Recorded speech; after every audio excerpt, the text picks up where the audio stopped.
Mga auntie, kumusta? Yung excited ka pa naman sanang lumabas para naman makita mo yung labas, yung maaaliw yung mata mo.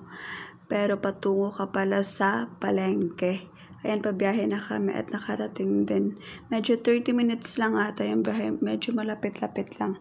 So, andito na kami sa groceryhan kung saan pipili na kami ng mga gulay, prutas at kung ano-ano pa. Tsaka dito na side, mga pickles to.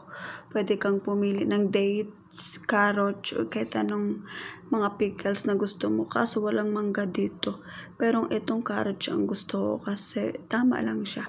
And then ito naman na side is yung mga cheese, parmesan cheese, bilog, square, kahit ano-anong cheese na gusto mo yan dito na lahat. So kumuha na ako ng mga gulay, luya, papaya, tsaka lemon. At tsaka yan na yan, lahat ng napamili namin. Tapos pumunta ako sa kabilang counter kasi nga pipili ako ng toothpaste kasi wala na akong toothpaste. Ito pinagpipilian ko pa kung itong green ba o itong Colgate na gusto ko kasi siguro Colgate na lang pinili ko dyan kasi nga malaki. Tapos ang mahigit isang linggo pa naman kami bago mag-grocery. So, ayan, malaki lang yung kinuha ko.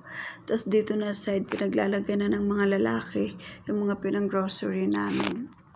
Ayan, nakarating din kami sa building namin. Sabi ni Manong, ako na lang daw tagahawak ng pinto para mas mabilis. Salamat naman at nakakaintindi siya kasi pagpasok namin dyan sa bahay na yan, ako na ang magliligpit niyan, ilagay sa ref at kung saan-saan pa. Ang dami kaya niyan.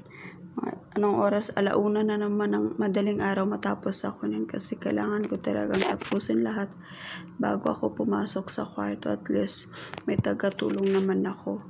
Ito lang talaga ang mas mahirap kasi nga with elevator pa. Hindi katulad nung dati na isa lang talaga, isang buong bahay kami dito sa amin, flat to. So sa 5th floor sa amin. So Diyos ko, kailan pa talagang pumunta sa elevator. So ayan, nandito na kami sa number namin, number 5. So ayan, thank you. Ayan, nakarating na din sa kusina kung saan nag-arrange na ako. So mga 12:30 na yan ng madaling araw. So talagang 1 a.m. na ako matapos nito kasi kailangan ko lahat ito ililigpit para bukas konti na lang ang gagawin. So yun lang, bye!